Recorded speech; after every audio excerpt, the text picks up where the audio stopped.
你有冇諗過，點解有啲人可以不斷成長，而有啲人就成日原地踏步？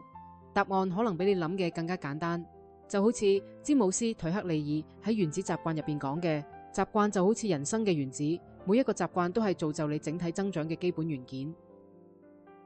呢句說話深深觸動咗我，因為佢提醒我哋，生命中最重要嘅改變，往往唔係嚟自於嗰啲轟轟烈烈嘅大事件，而係嚟自於我哋每日重複嘅微小行為。諗下，你每日朝早起身後嘅第一個動作，你放工返屋企後習慣做嘅嘢，甚至係你等 lift 時拎出手機嘅習慣，呢啲睇落無關緊要嘅小動作，實際上正喺度一點一滴咁塑造緊你嘅人生，就好似水滴石穿一樣，每一滴水睇落微不足道，但係持續咁滴落，最終能夠穿透堅硬嘅石頭。我哋嘅習慣都係咁，佢哋係構成我哋生命嘅最基本元素，每一個習慣都係為我哋嘅未來奠定基礎。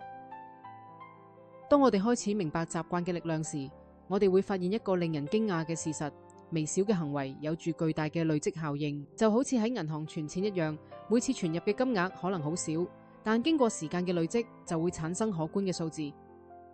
當你每日選擇行樓梯而唔係搭 lift， 當你每日早起身10分鐘嚟睇書，當你每日花5分鐘執房，呢啲行為本身可能唔會即刻帶嚟顯著嘅改變，但係當你持續執行呢啲微小嘅正向行為時，佢哋會開始互相強化，形成一個正向循環。就好似一個雪球由山頂碌落嚟，一開始好細，但隨住滾動，佢會越嚟越大，最終變成一個巨大嘅雪球。我哋嘅好習慣都係咁，佢哋會互相支持，互相強化，最終帶嚟我哋意想不到嘅巨大改變。關鍵在於我哋需要學識識別同培養嗰啲睇落唔起眼，但能帶嚟長遠改變嘅關鍵習慣。呢個令我諗起一個深刻嘅洞見，建立系統比設定目標更重要。好多人習慣於設定宏大嘅目標，比如我要減重20公斤，我要年收入翻倍，但原子習慣提醒我哋，你唔會升到目標嘅高度，而係會跌到系統嘅水準。目標只係設定方向，系統先帶嚟進步。呢句話點出咗一個好多人都會犯嘅錯誤，我哋成日將注意力放喺結果上，但真正帶嚟改變嘅係我哋每日執行嘅過程。諗下，如果你想要成為一個健康嘅人，重點唔係設定一個完美嘅體重目標，而係建立一個包含規律運動、均衡飲食、充足睡眠嘅生活系統。當你專注於建立可持續嘅行為模式時，好嘅結果自然會隨之而嚟。呢種思維轉換，從追求結果到專注過程，唔單止能令我哋更容易達成目標，更能令我哋喺過程中揾到平靜同滿足感。講到呢度，我想分享習慣嘅一個神奇特質——複利效應。就好似投資理財一樣，習慣都會產生複利。原子習慣中有一個令人印象深刻嘅概念，每日嘅微小改善睇落緩慢，但時間拉長後會帶嚟驚人嘅轉變。呢個令我諗起愛因斯坦曾經講過嘅話：複利係世界第8大奇蹟。我哋嘅習慣都有住同樣嘅力量。當你每日進步一啲啲時，呢種改善會不斷累積，最終產生指數級嘅成長。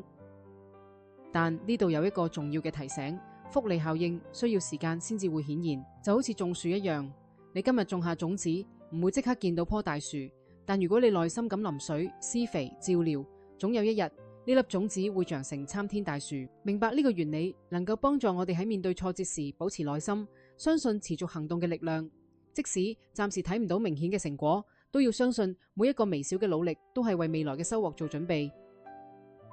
呢個帶我哋嚟到一個實用嘅概念——1%法則。原子習慣提到一個令人震撼嘅數字，每日努力1%嘅微小進步，1年後你就會提升37倍。呢個唔單止係一個數學計算，更加係一種生活哲學。1%聽落好少，係咪？